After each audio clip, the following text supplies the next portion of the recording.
हाँ, अब ये प्रथम प्रश्न पत्र में लिखा है आपके कोर्स में ऋग्वेद 1:1 लिखा है वहाँ ऋग्वेद 1:1। इसका क्या तात्पर्य है? ऋग्वेद में 10 मंडल हैं। ऋग्वेद में ये मान लीजिए ऋग्वेद है, इसमें 10 मंडल हैं। इसके बीच में कई सूक्त हैं।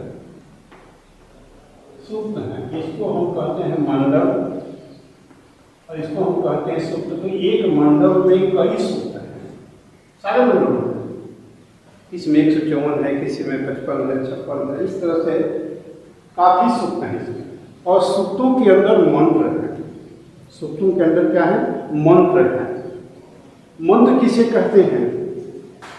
मननात् मंत्रा, जिसका ऋषियों ने मनन किया, चिंतन किया, दर्शन किया, आत्म साक्षात्कार किया, उसी को हम मंत्र कहते हैं। लौकिक संस्कृत में जो आप श्लोक पढ़ते हो वह श्लोक है, न कि मंत्र है। मंत्र केवल वेदों में होता है। तो मंत्र किसे कहते हैं? मननात् मंत्रा, जिसका ऋषियों ने मनन किया, चिंतन करके जो व्यक्त किया, उसको हम मंत्र कहते हैं। सूक्त क्या है? ऋषि का एक वाक्य, मंत्र दृष्टा ऋषि का एक वाक्य सूक्त कहलाता है, चाहे जितने मंत्रों में हो।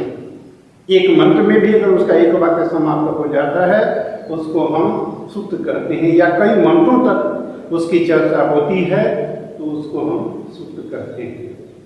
तो इस प्रकार एक जो लिखा है उसका मतलब ये है कि ऋग्वेद के प्रथम मंडल का जो पहला सूक्त है वही आपको पढ़ना है। ऋग्वेद के प्रथम मंडल का एक का होगा, यह है मंडल, यह है सूक्त। अगर इसके आगे एक कर देता है तो मतलब ये है कि ऋग्वेद के प्रथम मंडल के प्रथम सूक्त का प्रथम मंत्र। अगर यहाँ 2 करता है इसका मतलब कि ऋग्वेद के प्रथम मंडल के प्रथम सूक्त का द्वितीय मंत्र। तो आपको पढ़ना है ऋग्वेद संहिता के प्रथम मंडल का पहला सूक्त। जो पहला मंत्र आप देख रहे हैं आपके ब्लैक बोर्ड पर लिखा है, अग्निमीडे पुरोहितम यज्ञस्य देवं ऋत्विजं भूतागम रत्न धातमम। इसमें क्या जो चिन्ह बनाया गया देख रहे होंगे आप, इसमें चिन्ह बनाया गया है, ये क्या है? इसी को हम कहते हैं उदात्त, अनुदात्त और स्वरित। इसी को क्या कहते हैं? उदात्त। इसका कोई चिन्ह नहीं होता है। अनुदात्त, इसका चिन्ह होता है परिरेखा नीचे ये, और स्वरित कहते हैं हम ऐसे जो खड़ी रेखा देखते हैं तो ये है स्वरित, ये है अनुदात्त। और उदात्त का कोई चिन्ह नहीं होता है। एक और स्वर की चर्चा मिलती है ऋग्वेद में, जहाँ कई जगह प्रयोग है, उससे हम प्रचय करते हैं, उससे हम कहते हैं प्रचय। तो यहाँ उदात्त का कोई चिन्ह नहीं है, अनुदात्त का है, ये अंडरलाइन जो नीचे किया गया है, और स्वरित जो खड़ी रेखा। इसका उपयोग क्या है आपने पढ़ा होगा BA पार्ट 2 में, उच्चै उदात्त नीचे यनुदात्त समाभाग स्वरित। ऊपरी भाग से जो उच्चारण होता है उसको हम उदात्त कहते हैं। मुख के निचले भाग से जिसका उच्चारण होता है अनुदात्त, और बीच से जिसका उच्चारण होता है उसको हम स्वरित करते हैं।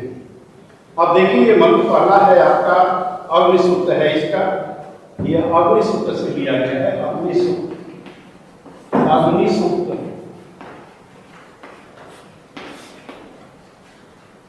अग्निसूक्त। तो अग्निसूक्त में पहला मंत्र आपका है, अग्निमीडे पुरोहितम यज्ञस्य देवं ऋत्विजं होतारम रत्नदातमम। यह लिखा है आचार्य सौनक बृहद देवता में कि वैदिक मंत्रों के पाठ से पहले उसके ऋषि को जानना अत्यंत आवश्यक है। ऋषि क्या है? ऋषयो मंत्र दृष्टा, जिन्होंने मंत्रों का दर्शन किया है, मंत्रों का साक्षात्कार किया है, उसी को हम ऋषि कहते हैं। जो चिंतन होता है, ऋषियों का जो चिंतन है। तो कहा बृहद देवता ने जो आचार्य सौनक की रचना है कि अगर आप वैदिक मंत्रों को जानने से पहले उसके ऋषि देवता छंद के विषय में नहीं जानते हैं तो आप पाप के भागी बनेंगे। तो हम पाप के भागी न बने इसलिए सबसे पहले हम देखेंगे इस मंत्र का ऋषि कौन है। इस ऋषि का नाम है मधुछंदा। देवता इसके अग्नि है। देवता क्या है? देवता की भी बड़ी लंबी परिभाषाएं हैं हमारे यहाँ, कई ग्रंथ मिलते हैं। क्योंकि देवता शब्द पर, देवता शब्द स्त्रीलिंग है, इसका पुल्लिंग है देव। देवता क्या है? निरुक्त ने कहा कि देवो दानात्वा दीपनात्वा दुस्थाने भवतीत्वा, जो चमकता है सबसे पहले चमकने के लिए यह सूर्य और चंद्रमा के जो शब्द प्रयोग हुआ था देव शब्द, क्योंकि वो चमकते थे सूर्य और चंद्रमा दोनों। बाद में भाषा विज्ञान में एक अर्थ विस्तार का सिद्धांत है, उससे देव शब्द यह सारे देवताओं के लिए हो गया। हमारे वैदिक ऋषियों ने पृथ्वी के कण कण में देवता का स्थान माना है। माता भूमि पुत्रोहम पृथिव्या, माता भूमि पुत्रोहम पृथिव्या। यहाँ दूब भी घास है, जो देने में कुछ समर्थ है वही देवता है। जो देने में कुछ समर्थ है वही देवता है। जैसे घास है दूब, यह हमें जीवन दान दे सकती है, जिसे हीमोग्लोबिन कहते हैं। दूध के रस से बहुत ज्यादा बढ़ता है, यह भी देवता है। सारे देवता हैं जो हमें कुछ प्रदान करने में समर्थ हैं, वो देवता हैं। लेकिन वैदिक मंत्रों का देवता कौन होता है? जो उसका उस मंत्र का वर्ण विषय होता है, जिस शब्द के लिए चारों ओर उसी की विशेषताओं को वर्ण किया गया है, वही होता है देवता।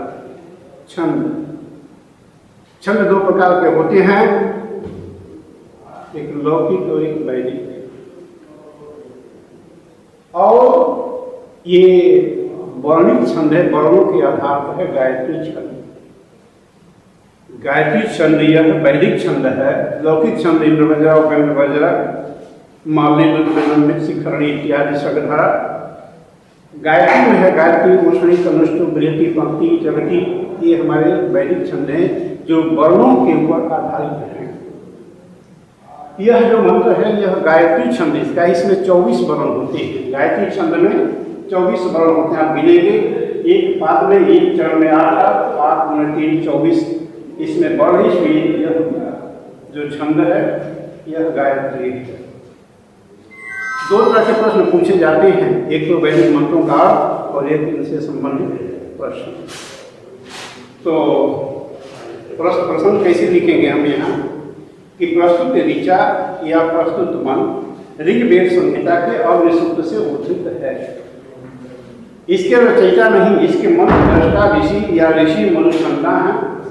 यहाँ ऋषि मधुछंदा ने गायत्री छंद में अग्नि देवता की विशेषताओं का उल्लेख किया है। यहाँ मधुछंदा मंत्र दृष्टा ऋषि ने गायत्री छंद में अग्नि देवता की स्तुति की है। अब हम इसका अर्थ देखेंगे।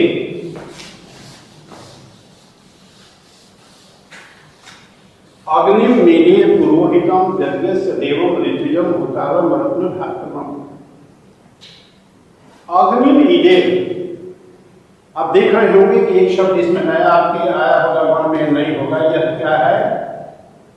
ये वैदिक अक्षर है कि जब दो स्वरों के बीच में ड आता है तो उसको हम ऐसे ही लिखते हैं। जब दो स्वरों के बीच में ड आता है तो यहाँ देखें आप, मो में ई है, बड़ी यह स्वर है, और ये है दे, ए, ये भी स्वर है। इन स्वरों के बीच में ड आया है ड, इसी को हम वेदों में ऐसे लिखते हैं, अग्निम मीडे पुरोहितम। तो इसका अर्थ है अग्निम ईडे। क्या? ईड का अर्थ होता है प्रशंसा करना, स्तुति करना।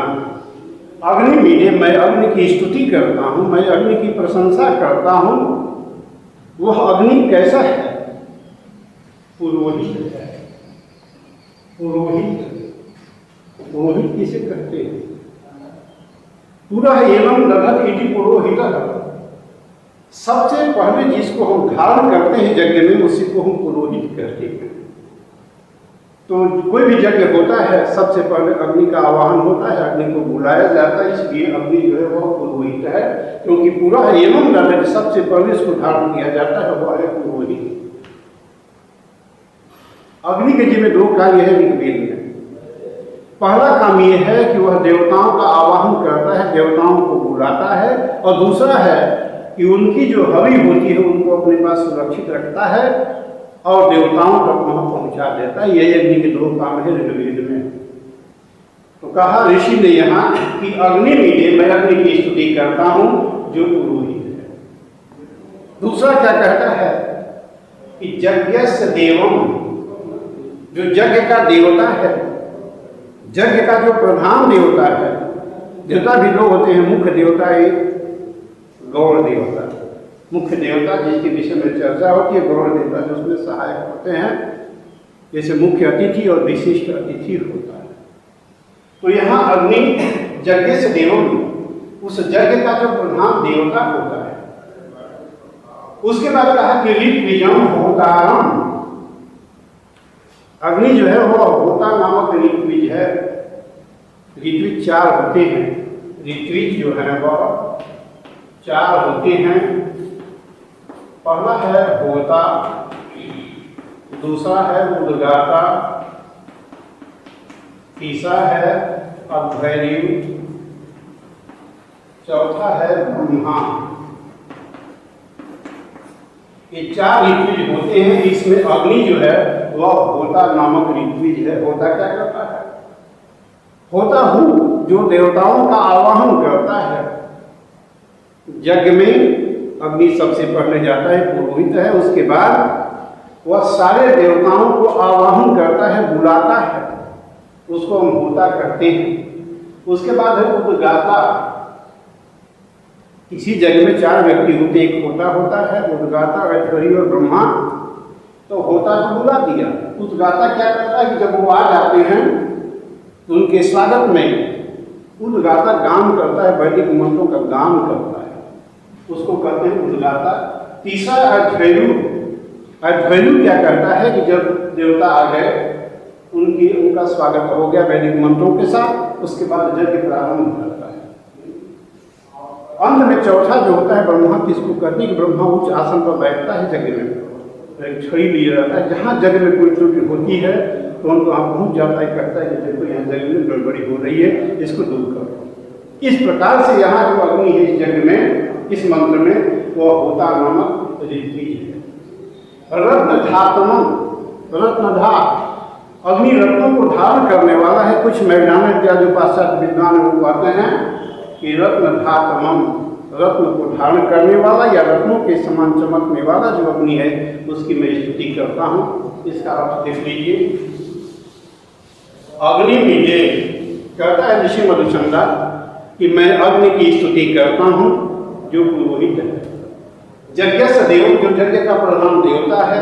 होतारम ऋत्विजम, जो होता नामक ऋत्विज है। रत्नधा, जो रत्नों को धारण करता है या रत्नों के समान चमकता है, ऐसे अग्नि की मैं स्तुति करता हूँ। पाश्चात्य विद्वानों ने इसका कुछ अर्थ इधर उधर जोड़ के किया है, लेकिन सीधा अर्थ इसका यही है। अग्नि मीडे, मैं अग्नि की स्तुति करता हूँ जो पुरोहित है। यज्ञ से देवम, जो यज्ञ का देवता है। होतारम ऋत्विजम, जो होता नामक ऋत्विज है। और रत्नधा, जो रत्न को धारण करने वाला है या रत्नों के समान चमकने वाला है। या ऐसे भी करेंगे कि पुरोहित, यज्ञ से देव, यज्ञ का प्रधान देवता। होता नामक ऋत्विज, रत्नधा, रत्नों को धारण करने वाला या रत्नों के समान चमकने वाला। अग्नि मीडे, मैं अग्नि की स्तुति करता हूँ।